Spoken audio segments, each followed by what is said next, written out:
Hello and welcome back to the Internet Drama Corner. I'm your host, Austin Green, and today we have some spicy drama coming out of Miami, Florida. A plastic surgeon, aptly named Dr. Miami, is under hot fire from a former employee. Santina Rizzi grew Dr. Miami's platform, raking in hundreds of thousands of dollars over the years. However, she never saw any of it, and was mistreated all along the way, including Dr. Miami straight up calling her arms fat and telling her she needed to get liposuction repeatedly. We'll get into all these details and more as we dive into Santina's viral video series. But if you have a story for a future video, follow and DM me on Instagram or Twitter. If you have any favorite movies or books to recommend, I'll take those DMs too. Now, we'll get started in 1 second. First, let's get down to some business by taking a quick second to thank today's video partner, CyberGhost VPN. Most people think turning on incognito mode makes them invisible, but it really doesn't do anything. Your internet service provider, school's IT department, or even your home router can still see exactly what you're doing. However, CyberGhost has solved this problem for over 38 million users, who have recommended their VPN with over 20,000 excellent reviews on Trustpilot. It's simple to use. You just pick one of their 100 plus locations, click a button, and your traffic is encrypted and routed through one of their secure servers. The benefits even go beyond privacy, letting you bypass geo-restrictions on over 40 streaming platforms, including Netflix, Disney Plus, and Amazon Prime. CyberGhost will work on basically every device: Windows, Mac, Android, and iOS, with the ability to protect up to 7 devices at the same time. So it'll work for your entire family. If this sounds like something you want to try out, I put a link down in the description for their best deal yet. Just $2.03 a month, plus 4 months for free, which is an 84% discount. They also have a 45-day money-back guarantee, so there's really no risk in giving it a shot. Please check out this offer by using the link below. It really helps me make more videos like this. And thank you so much to CyberGhost for partnering with me on today's video. Okay, let's get into this from the top. Dr. Miami is a plastic surgeon working in the state of Florida, hence the hilarious name Dr. Miami. Over the past few years, he's gained millions of followers across Instagram and TikTok, making him yet another internet micro-celebrity you've probably never heard of. However, he's a little bit bigger than that, because this fame brought in more clients and a Discovery Plus docuseries in 2020. Cleverly named, They Call Me Dr. Miami. However, the person behind all of this social media success has recently spoken out, exposing details about Dr. Miami being an awful employer. His now former social media manager, Santina Rizzi, began hinting that she had split from the job back in April 2024. Fans immediately noticed and were instantly craving the tea. However, it wasn't until just recently that she finally spilled all the info. Santina uploaded a series of TikToks which have since gone massively viral. Let's check out the highlights of what she has to say about Dr. Miami. Honestly, I would have never told this story, but every 6 months, actually like clockwork, this man makes a video that references me in like a funny way. And it brings so many people to my account, and they're like, what happened with Dr. Miami? What's the beef? Why do you hate him? You thought you were bigger than the program? Like all this fucking bullshit. And it's so like, I'm like, free me. And maybe it took like 2 years for me to figure it out, but like the only person who could free me from this situation is me. Like, she then explains how Dr. Miami treated her poorly, which was made worse because she was actively working to improve his PR image online. I'm not just like doing my job. I'm making everyone think that this guy's goated. Like I'm posing my personality onto him, like making him like making him hella woke, making him like a champion for women's rights and wrongs, like making him a fan of XYZ celebrities. Like I'm giving him like online my personality so that you guys fuck with him, and he couldn't be more opposite from all of that. In the official part 1 of the series, she gets into the issues with pay. Originally, they hired me to be half administrative assistant, half social media person, and I was getting paid $25 an hour as a full-time employee. But then within like the first 1 to 2 months working there, obviously the TikToks were popping the fuck off, and we kind of just decided I'm only going to be doing social media. But obviously taking videos of someone does not take a lot of time. So I would be there, like committed to be there Monday through Friday, but my hours were like pretty much part-time. Like I would work a couple hours and then leave.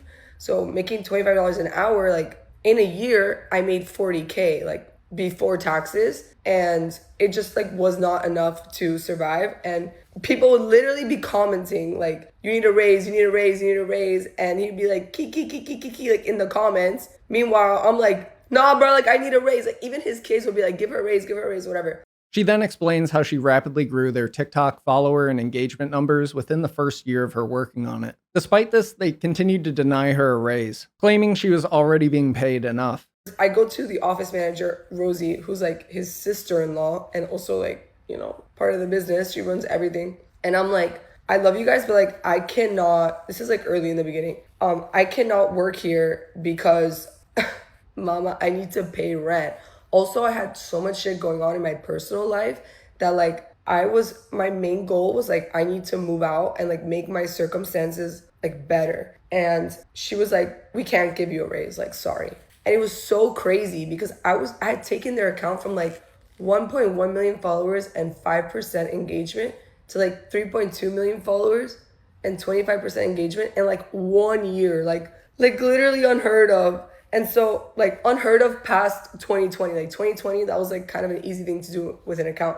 Not just that, I did insanely good PR for him. Like before I got his account, motherfuckers did not like him. Like if you looked his name up on Twitter, it was actually jump scare. So she rejected my raise ask, which becomes a theme. Like every time I ask for a raise, they always tell me no. And it's almost like demoralizing because I'm like, bro, I cannot be doing a better job at this job than anyone is in the fucking industry. And like the comment section is telling you that I need to get paid a decent living. Like, why can't I just get paid like a normal person? And another thing was like when they gave me that raise, which basically was just like, wait, come in less days, do the exact same amount of work. They were like, literally do not tell anyone, by the way, that we gave you a raise because you get paid more than some of the people who've worked here for 10 years. And I was literally fucking flabbergasted. She says they would even bring in other doctors she would have to teach TikTok skills to. And these doctors were paying $5,000 to $15,000 every time. They were charging other doctors who would like come to the office and like basically learn how to do TikTok from me. They would charge them like 5 to 15K for 1 day. I would not make any part of that. I would still be getting paid my normal rate. Santina quickly uploaded this video prior to part 2, telling viewers she didn't want or need anybody to go out and defend her online. I hate drama. Like, I don't like people talking about me. Like, I really don't. And actually, that's why I didn't post this shit for 2 years. Like, you cannot control what people are going to say about you. You cannot control anything. But like, I just know, no, that I just need to move on with my life and put this out there. But it's giving me a lot of anxiety. And I think it's giving me a lot of anxiety because the internet is like so uncontrollable. And like, I know that you guys are going to hear this and like want to like defend me and stuff like that. But like, I don't need to be defended. It's 2 years time. I'm happy. I am like doing great in my professional life. I bought an apartment. Like I'm literally chilling. Like things are better in my personal life. Like I don't need you guys to defend me. I don't need you to go to his comment section. I don't need any of that. Like literally like. Santina then dives into Dr. Miami's personality and explains how her other boss there was also a friend, so it made things more difficult.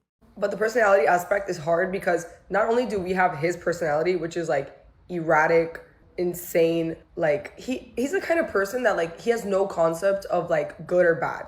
It just like everything to him is good. Like he believes like all press is good press. Like it doesn't matter what you're saying about him, as long as he's getting attention, he loves it. Like his number one objective in life is money. Like that's all he gives a fuck about. So like if the attention could lead to money, that's all he fucking cares about. But we're not just dealing with his personality.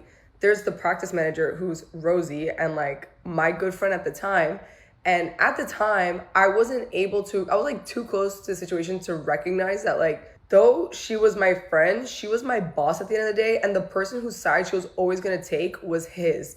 And so even when he was being himself, which was actually fucking insane, she was kind of just like the person who would like do the cleanup job, right? Like the emotional cleanup job.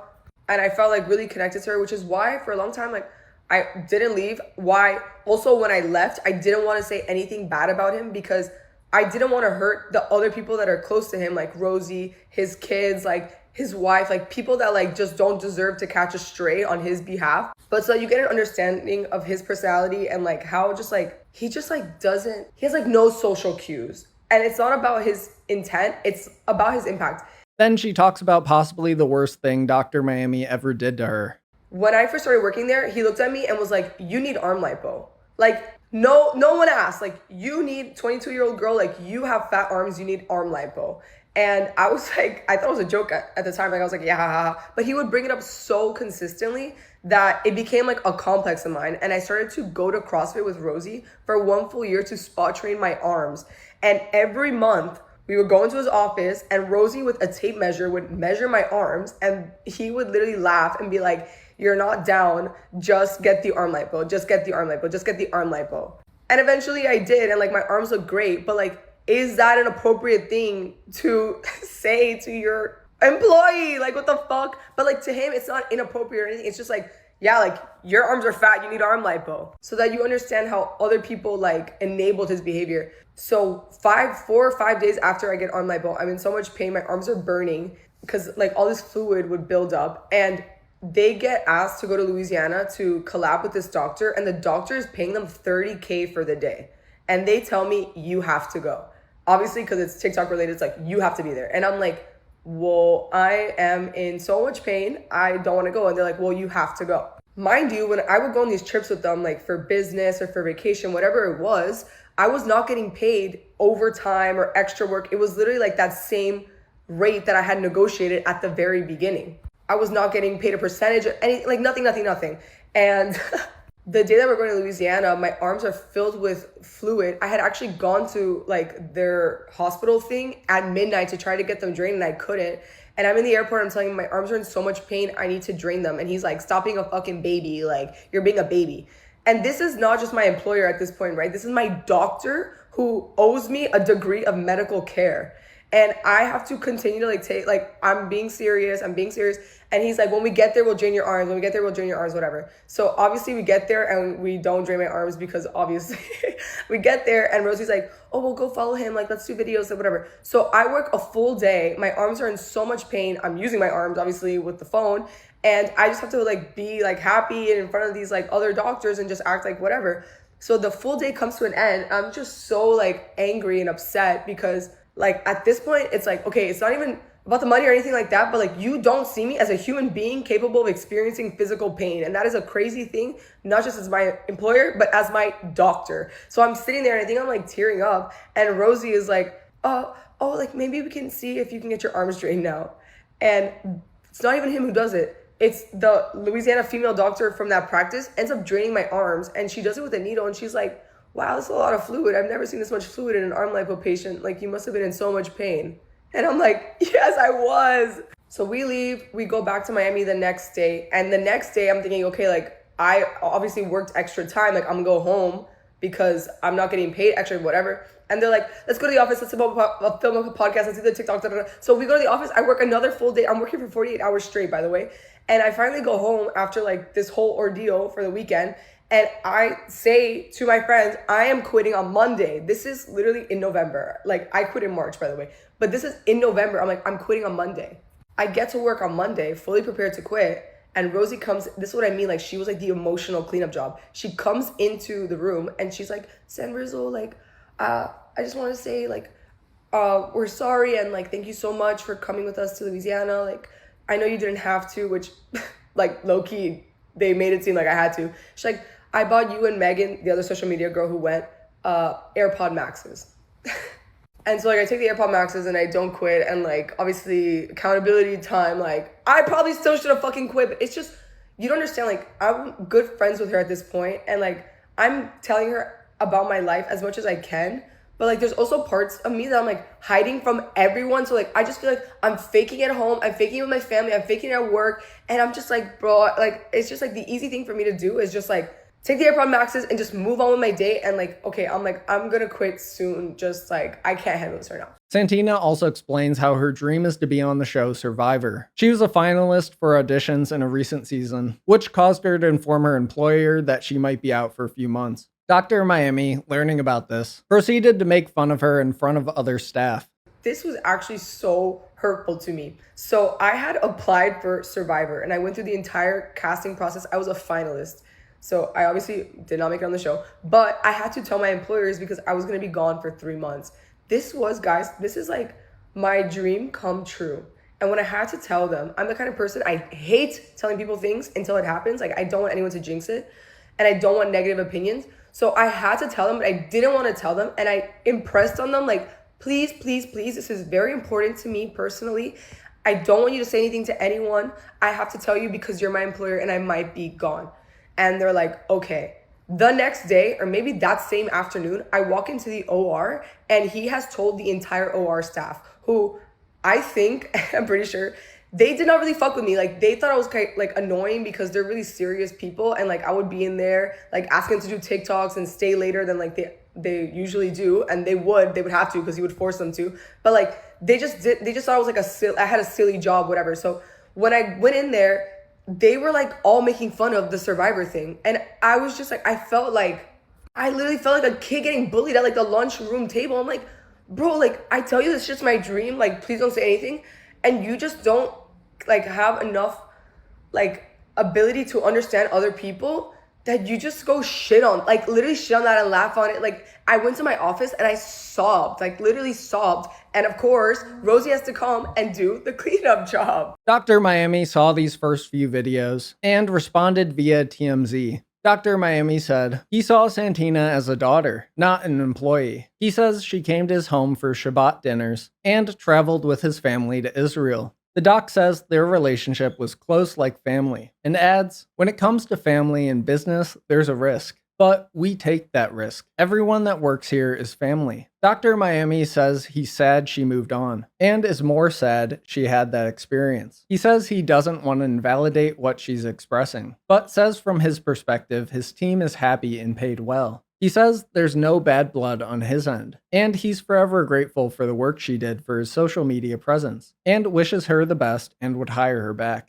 As for Santina's liposuction claims, Dr. Miami tells us, I have a very different perspective. I'm a plastic surgeon and am supposed to make patients feel better. People come to me with insecurities. I don't create insecurities. Not sure what she's referring to. The surgery went beautifully. I would never put her at risk in any way. In regard to the situation with her arms, I don't remember details, but remember she did get drained by another office. That feels like a pretty weak response to everything. I don't think you can just say you have a different perspective on everything you're criticized on. His different perspective is the entire reason for her videos. Also, anyone that says their business is a family is going to take advantage of that fake status in some way. Santina continues with part 3, where she goes on to explain everything she did wrong in the situation. I should never have had a personal relationship with their family. But to be fair with you, like, it's hard. Like, I went from having jobs with like people that were my age and that I like am still friends with to this day, like best friends with, that like for me work was like synonymous with like fun, kind of. Like, I never not like loved my coworkers and had a informal relationship with them. And so like with Rosie, she didn't really seem like my boss. She kind of felt like my friend. I won't say the same about the doctor. Like, he was more like Rosie's family member, so I felt like I could talk to him however, but like I didn't really have like obviously a friendship with him, like no way. But with Rosie, it was more like I just felt like, yeah, you're my friend, why not? And like we confided so much in each other. And I know everyone's like watching this back and being like, girl, like work is not play, like play is not work. But like when you're 23 and that's like all you've known, that's like how you think. I am not too stupid to know that in telling you guys, like, this is not the kind of person that I fuck with. I am admitting that I helped platform someone who I don't think that people would fuck with, you know? So, like, that is also wrongdoing on my part. And there's, like, no excuse for that. I could just only tell you how I felt in the moment, which is, like, I had no support system.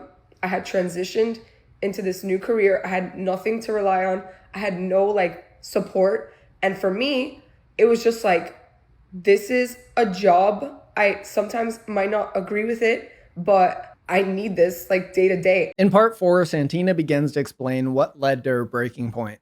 They would go on religious holidays for like 2, 3, 4 weeks at a time. And during that time, the practice would be shut down and they wouldn't be making money because he wasn't doing surgery. And this is not speculation. This is something Rosie told me. When he would come back from these long periods of times, he would be on everyone's ass like Donkey Kong, but like on a different level. And she would be like, it stresses him out that he's not making money during that time. So when he gets back, he's psycho. And so that happened one time. And when he came back, he was like, social media is stupid. I don't know what the fuck your job is. You're kind of useless. Like, I remember him just telling me like, your job is dumb and pointless. Like, I don't even know why you're here, which is crazy. Because at the time, it was peak Dr. Miami. I was like, bro, if you're not happy now, like, I don't know what to tell you, brother. She says they started to make longer 1-minute TikToks to generate more money per video, but then the videos started getting less views. But this gave Santina the idea to film her own behind the scenes videos to post on her own TikTok account. So I have this idea to do behind the scenes, like recording his TikTok videos, like hella meta. And it was perfect because it didn't take any extra time out of the day from him. It didn't require a lot for me to edit it, and I would edit it to be 1 minute and 1 second, and I would only post it once a month so I can make like $800 or something similar to that. And I felt like I had hit the gold mine. It had only happened once before he noticed it, and his shit was flopping, and he was like, hey, I saw that video you posted, it was so funny. And I'm like, thank you, ha ha ha. He's like, let's post those videos on my account instead. I tell him, I'm like, I get it, like, you think it's funny? Like, I'm going to make 2 behind the scenes. I'm going to post one for me this weekend and one on your account this weekend. And that's the plan. That weekend, it's Sunday. It's the only day a week that I don't like talk to anyone that I work with. Like, I just post the videos and I go about my business. And he texts me and he's like, are you going to post a TikTok? And I'm like, yes. And he's like, the Queen Charlotte one? And I'm like, no, the Queen Charlotte one is for my account. The OR one is for your account. Like, we talked about this. And he's like, I want both. And I was just like, why are you doing this? Like, I literally said to him, I'm like, no, like, why are you being so greedy? And he's like, stop being a baby and just do what your boss says. In the last part of the series, Santina walks through the events that finally made her quit the job. So March 2023, I come into the office and my phone is blowing up and people are commenting because they're saying me from Dr. Miami's account, I'm blocking a bunch of accounts and comments of people saying hashtag save Dr. Sarah, who was a doctor stuck in a hospital that was getting endlessly bombed in Gaza. I actually would never delete or block those comments. I thought it was genius that Operation Olive Branch had used like super viral accounts to spread awareness and engagement through the comments. I thought it was genius. Like couldn't have thought of that strategy myself. I would have never blocked or deleted those comments, but I get to work and this man has done it all while I'm asleep. I'm like, hell no, I'm fuming. After this, they convince her to stay to produce a podcast for them, during which she gets in a massive fight with Dr. Miami. I'm fuming. I'm like, Rosie, this is actually crazy. This is like actually insane. And she's like, let's record the podcast. And then we're just going to record the podcast and then you can go home because we know you're mad. You can never leave without a little day's work. So we go to the podcast, but I'm obviously not fucking listening to the podcast, guys. Like, they're telling a story about some crime in plastic, and I'm scrolling on my phone, and this guy has the audacity to be like, like, what are you looking at on your phone? And I'm like, what the fuck do you mean? What am I looking at on my phone? I'm looking at the fucking... So I'm going back and forth with this guy. I'm screaming, like, I'm literally like, bro, I already came in, like, I'm done. But then when he had the audacity to be like, what are you looking at? Again, he doesn't think anything is serious. So I get up and I'm like, I'm done.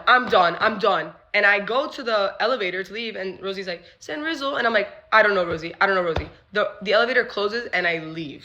Santina doesn't talk to anybody from the office for about a week straight after that. And somehow her boss is surprised to find out secondhand that she quit. So after I left the office, I did not speak to the Dr. Miami people for like a week. And the furniture people reached out to me and they were like, hey, we're thinking about this idea and this idea. And I'm like, oh, I actually quit. You should text Rosie. And then Rosie's like, wait, just found out from the furniture people that you quit. And I'm like, Was no one else in the room with me? Like, For some reason, her mom convinces her to go into work to finish the job for the client. This ends up not being the best idea. so I'm talking to my mom and she's like, Son, you need to be a professional. Like, you already didn't quit with any notice. Like, you left them hanging. Like, just go do the brand deal thing. Like, not even for his sake, but like for the furniture people. Like, they're going to catch a stray for no reason. So I'm like, and I show up to record the brand deal for them. Guys, I have dumb bitch written on my forehead. So I do the couple hours of filming. I'm about to leave and then something happens, but like, doesn't matter. Rosie is like, we would love to speak to you. This part blows my fucking mind. And I obviously, like at this point, everyone understands that I'm quitting. So she takes me into Dr. Miami's office. We're sitting on these little chairs. And she says, Doctor, I don't know if you know, but Santina's quit. And this guy turns around and says, what? Why? And I, again, detonate. I didn't know you could detonate twice. I start going crazy. I'm screaming. I'm crying. I'm like, I can't stand you. I can't stand you. And he's like, okay, so do you want to make, like literally I'm going crazy. And he's like, what did he say? He was like, so what, do you want to do like a little TikTok saying goodbye? And I'm like, what? No, like I hate you. Like I'm literally like I don't hate anyone, but like I'm literally going crazy. And he's like, you're just gonna leave the audience hanging? And I'm like, what is wrong with you? Now, asking her to record a goodbye TikTok is crazy. Then, to only make things even worse, Dr. Miami does this. And then they wait to announce that I quit on April 1st.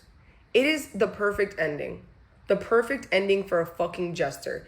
You announce that I quit on April 1st when all we do is joke on the internet. Obviously, the entire internet thinks it's a joke, but that is a strategic decision. And they post that before I could say anything. And the caption is like, pop off, queen, or whatever the fuck it is, because they want to let people know or make people think that I left in a positive manner.